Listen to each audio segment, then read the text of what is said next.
बीते दिनों झारखंड के 823 केंद्रों पर जेएसएससी सीजीएल की री एग्ज़ाम लिए गए थे और एग्ज़ाम के कुछ दिनों के बाद ही एक बार फिर से गड़बड़ी की आरोप लग रहे हैं।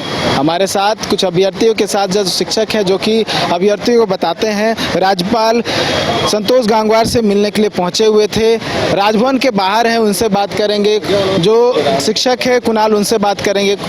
कुणाल, क्या कुछ राज्यपाल से बात हुई और आप लोग लगातार जो है एक बार फिर से आरोप लगा रहे हैं, कह रहे हैं कि एक बार फिर से पेपर लीक कहीं ना कहीं किया गया है।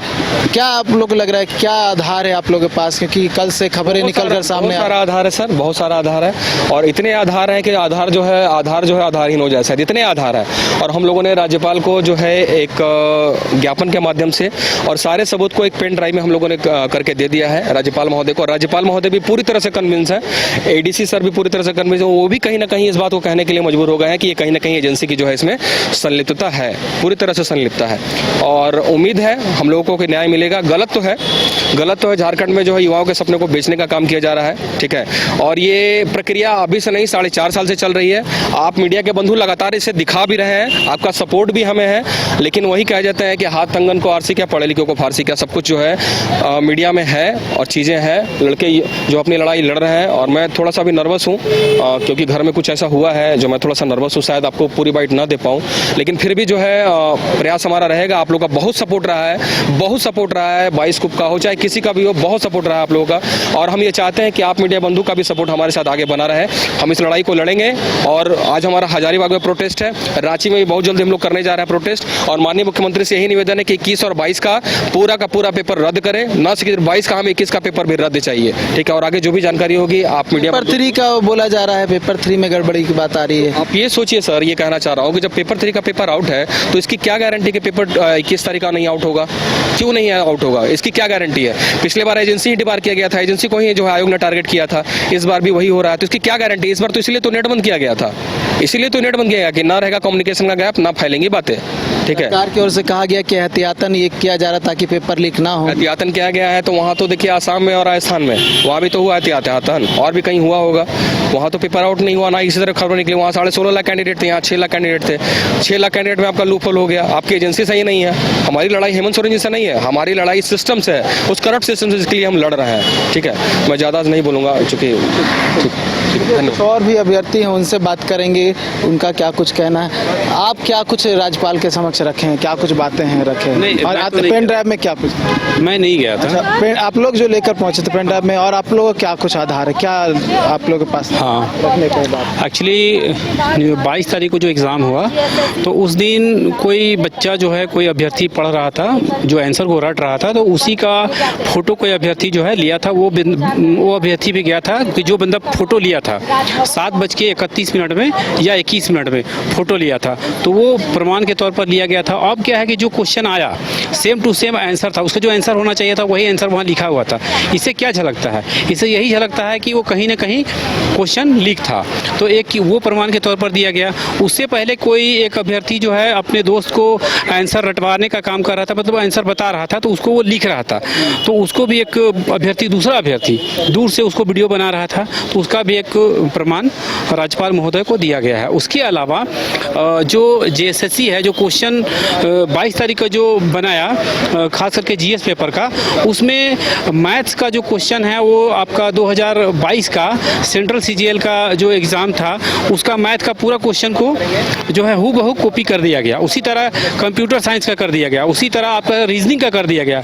तो इससे ये समझ में आता है कि एग्ज़ाम लेने को लेकर के कहीं ना कहीं आयोग जो है उसका जो है ये दिखता है, मतलब सीरियसनेस उसका दिखता नहीं है।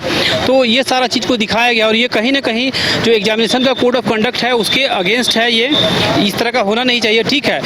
एक आध दो क्वेश्चन को उठा लेना चाहिए सेट से, मतलब इस तरह का हो सकता है, लेकिन यहाँ पे पूरा का पूरा कहीं ना कहीं ये क्वेश्चन लीक को ही मतलब इंगित करता है और ये कहीं ना कहीं गलत है। तो मैं सरकार से और राज्यपाल महोदय से मांग करूँगा कि ये जो 22 तारीख का जो एग्ज़ाम है उसको, खास के जीएस को, उसको रद्द करते हुए नए सिरे से एग्ज़ाम लेना देना चाहिए। कहा जा रहा है कि अगर जो पेपर 3 है वो लीक हुआ है तो जो अन्य पेपर हैं जो 21 तारीख को आयोजित की गई थी वो भी लीक हो सकता है, संभावना वो भी है। हाँ बिल्कुल, ये तो संभावना बिल्कुल है। चूँकि 22 तारीख को जो एग्ज़ाम हुआ है वो जब लीक कर सकता है तो ऑब्वियस सा बात है कि 21 तारीख वाला में भी कोई शक होना नहीं चाहिए, ये जरूर हुआ होगा। उसको संभावना के आधार पर हम लोग कह सकते हैं, चूँकि उसका प्रमाण हमारे पास नहीं है। लेकिन 22 तारीख का जो एग्ज़ाम हुआ है उसका तो प्रमाण है, इसलिए 22 तारीख का रद्द होना एक मतलब ये स्ट्रॉन्ग सबूत है हमारे पास। जी क्या लग रहा, मतलब सरकार की ओर से तो नेट भी बंद किया गया था ताकि इस तरह के मामले फिर से ना हो। 2016 के बाद फिर से जनवरी में परीक्षा आयोजित की गई, जनवरी के बाद फिर से सितंबर में परीक्षा आयोजित की गई, जो कि लंबे समय से लोग इंतजार कर रहे थे, धरना प्रदर्शन किए थे, जेएसएससी कार्यालय का घेराव भी किए थे। फिर से वही स्थिति आन पड़ी है। हो पाएगा, नहीं हो पाएगा? देखिए, पेपर लीक करना, नेट को बंद कर देना, ये दोनों अलग अलग मुद्दा है। क्योंकि पेपर लीक होना और नेट बंद करने का कोई संबंध ही नहीं है। पेपर लीक अगर होता है तो ये ज़रूरी नहीं है कि नेट खुला रहेगा तभी पेपर लीक होगा। पेपर लीक होने का हो सकता है आपका एजेंसी के माध्यम से हो, या हो सकता है ट्रांसपोर्टेशन के दरमियान हो जाए, एजेंसी उसमें इन्वॉल्व नहीं हो, आयोग इन्वॉल्व नहीं है, लेकिन उसमें कोई तो साथी होगा जो इसको लीक करा रहा होगा। तो नेट बंदी से इसका कोई मतलब या संबंध नहीं है। तो नेट बंद करके हम कैसे साबित कर सकते हैं कि लीक नहीं हुआ होगा? नेट बंदी और नेट आपका क्वेश्चन लीक दोनों अलग अलग मुद्दा है। कुछ लोग तो ये भी कह रहे हैं क्योंकि क्वेश्चन पेपर जो था टफ था, क्वेश्चंस टफ था, इस वजह से ये झूठा आरोप लग रहा है। सवाल ही नहीं है। आपको जब रिजल्ट आएगा तब देखिएगा, रिजल्ट आएगा, अगर इसी रिजल्ट पे रिजल्ट आ गया तो मैं आपको बताता हूँ कि ऐसे ऐसे लड़के हैं जो 148 क्वेश्चन सही किए हैं। उस समय आपको समझ में आएगा कि, और उसको आप ले करके जो सेम क्वेश्चन आया था मैथ्स का, उसका आसान सा क्वेश्चन उसे हल करवा के देखिएगा, वो बंदा नहीं कर पाएगा। रीजनिंग का इतना टफ क्वेश्चन था कि वो बंदा 20 में 20 करके आया है, उसको आप हल करवा लीजिएगा। मैं अब मीडिया के सामने कहूँगा कि उससे आसान रीजनिंग हम लोग दे देंगे उसको हल करने के लिए, तो नहीं कर पाएगा। तो जो बंदा करके आया है वो 148 बना के आया है। जो हम लोग दिन भर मेहनत करते हैं वो लोग 110, 112, 115, 182 ऐसे करके आए हैं। तो बताइए जो नहीं रट के आया है तो वो कैसे 148 कर लेगा? सवाल ही नहीं। कोई भी नंबर का था ये 150 प्रश्न था, 450 अंक का था। तो बहुत सारे लोग जो मतलब 150 में 148, 148 में 148 भी हल करके आए हैं। तो ऐसा संभव नहीं। ऐसा प्रश्न था, उसे मैं चैलेंज के तौर पर कहता हूं कि 148 कोई माई का लाल हल नहीं कर सकता है, यहाँ तक कि IITian नहीं कर सकता। IITian का मैं बात करूंगा, ठीक है। लेकिन यहाँ ऐसे ऐसे भी हैं जो 148 हल करके आए हैं, 149 हल करके आए, 150 हल करके आए हैं। टफ रहने के बावजूद, जी टफ रहने के बावजूद, जो लेवल जो है UPSC लेवल का क्वेश्चन है, उसके बाद लोग 148, 149, 147 करके आए हैं। पढ़े लिखे हो सकते। मैं तो बोल रहा हूँ सेम स्टैंडर्ड का क्वेश्चन, सेम क्वेश्चन आप दोबारा आप उसको पूछ लीजिएगा, बोर्ड में पूछ लीजिए, हम लोग पूछ लें, आपके सामने मीडिया बंधु के सामने पूछ ले, वो अगर हल कर दे तो मैं उसका गुलाम हो जाऊंगा आजीवन। जी क्या लग रहा है आपको, मतलब पेपर रद्द होना चाहिए? हाँ, पेपर में तो जिस तरह क्वेश्चन पहले आया तो हम सरकार से मांग करते हैं कि पेपर का जांच किया जाए कि आखिर लोगों तक कैसे पहुंच गई। अगर जहां अगर मतलब ये तो कंफर्म हो जाती है कि हम लोग पास अगर एग्ज़ाम होने से पहले अगर कुछ आंसर आ सकती है तो 100% निश्चित तौर पर सारा का सारा क्वेश्चन लीक हुआ होगा।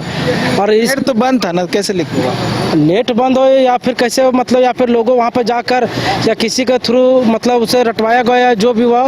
लेकिन मेरे पास जितना क्वेश्चन आया उतनी के बाद जानते हैं कि मेरे पास लगभग 28-30 क्वेश्चन आया था, उतना क्वेश्चन के हम जानते हैं। बाकी 28 क्वेश्चन आपके पास आया था एग्जाम होने के पहले या एग्जाम के दौरान? एग्जाम होने से जस्ट पहले वहाँ कुछ लोग लड़का वहाँ पे पढ़ रहे थे, कोई चुटका बना, इसके बाद बहुत बड़ा लंबा लिस्ट था, उसमें से हमको कुछ ही हमको आंसर बताया जो एग्जैक्टली जो आंसर से मैच करता है।